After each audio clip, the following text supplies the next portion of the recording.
Hi again. Well, now that you're a cost of service and rate design expert, I think my work here is done, right? Yeah, sure.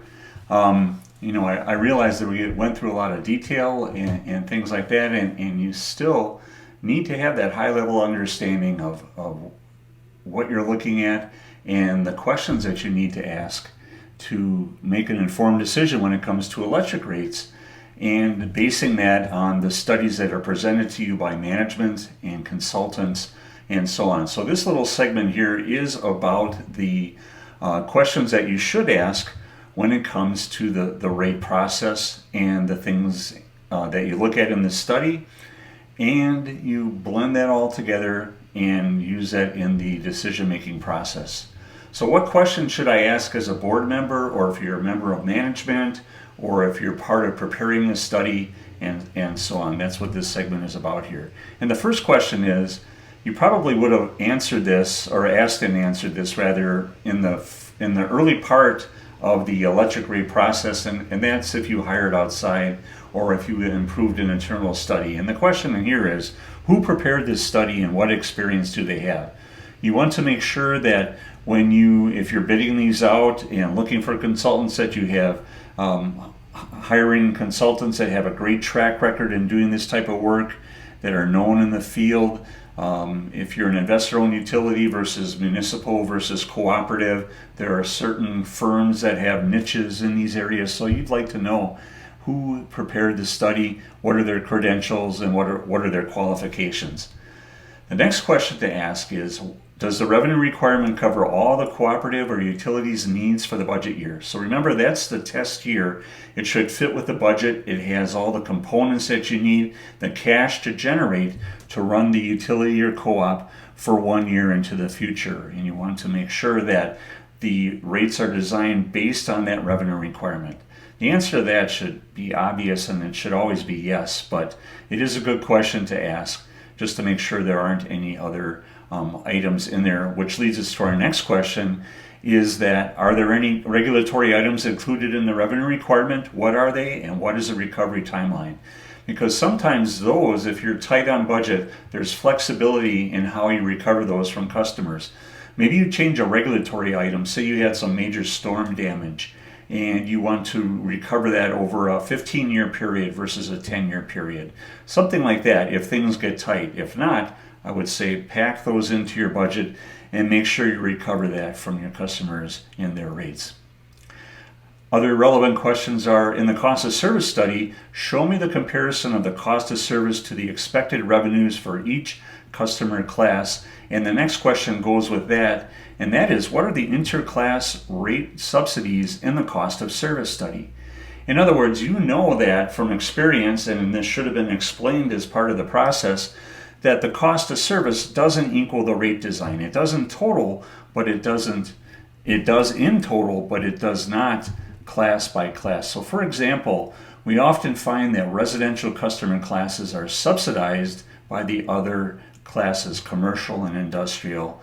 And on the flip side, industrial sometimes, less often, but often, pays for more than its cost of service to subsidize our residential customers. And you say, well, why is that? Why would that be? Well, remember, your rate history has decades of embedded thought processes that went into developing the rates. And there was a time 20, 25 years ago where you wanted to encourage residential growth, so you tamped down the residential rates at the cost to industrial rates and so on. And then industrial customers, especially large ones, depending on the setup of your utility and the makeup of your customer mix, they decided to have a voice and fight some of those, especially when it comes to those areas where they have choice of electric suppliers, so they have more leverage than they used to. And you see that trend reversing. But that is something that you need to know when it comes to rate increases, especially when it comes to a communication plan that you'll roll out to your ratepayers.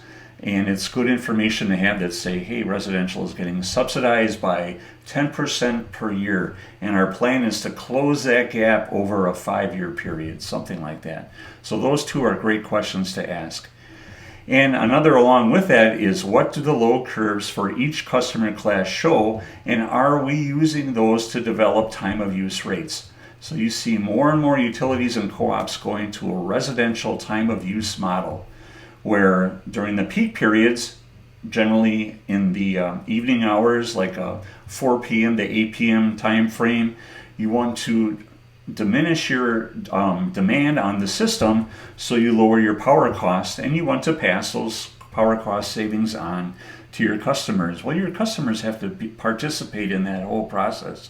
And so you want to know, and going forward, the importance of using the load curve and matching that load curve to customer rates to drive customer incentives to conserve electricity at certain times of the day, and to use electricity when it's cheaper, which helps out your whole system load curve. Other questions goes along with those on the previous slide. In the rate design, are we closing the gaps in the interclass subsidies? Again, my example was residential is subsidized by 10%. We're going to close that over a 5-year period so that they get closer to their cost of service. Other questions, are we introducing a residential or other class time of use rate? Does the rate design include an electric vehicle charging rate?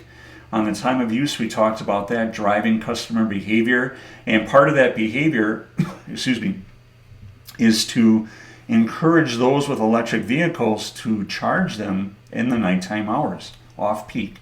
So you could have an off-peak incentive rate for people to charge their cars, say from midnight to 6 a.m. Your load curve is fairly low, so the additional incremental cost is very low to your system for doing that, and you share that savings with customers as they charge their vehicles.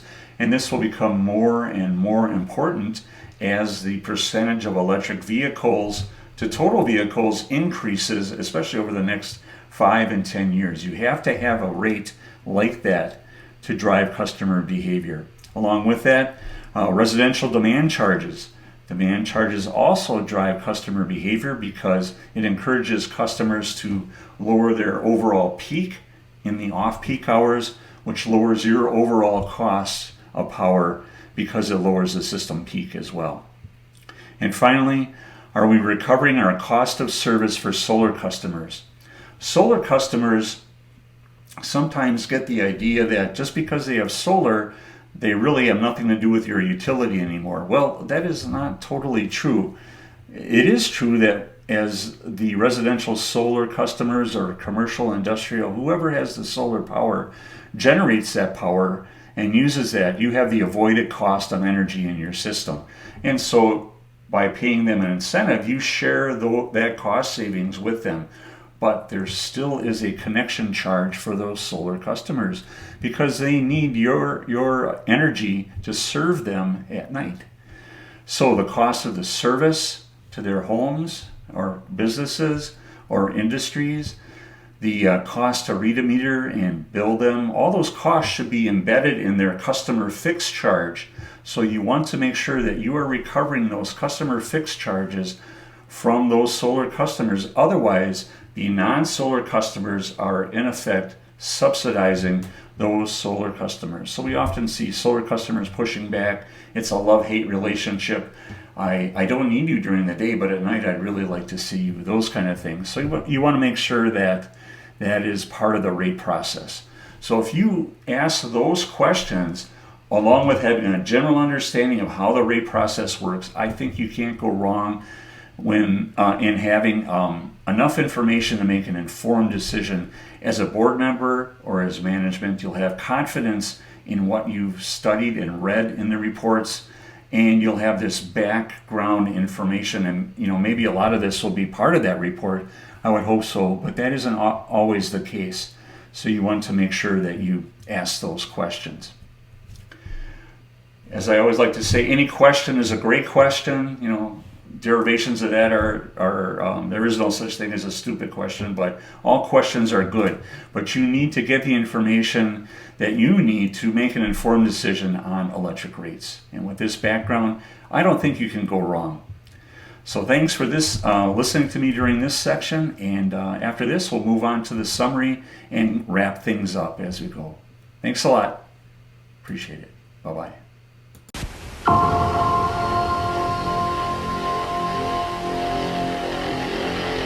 Bye.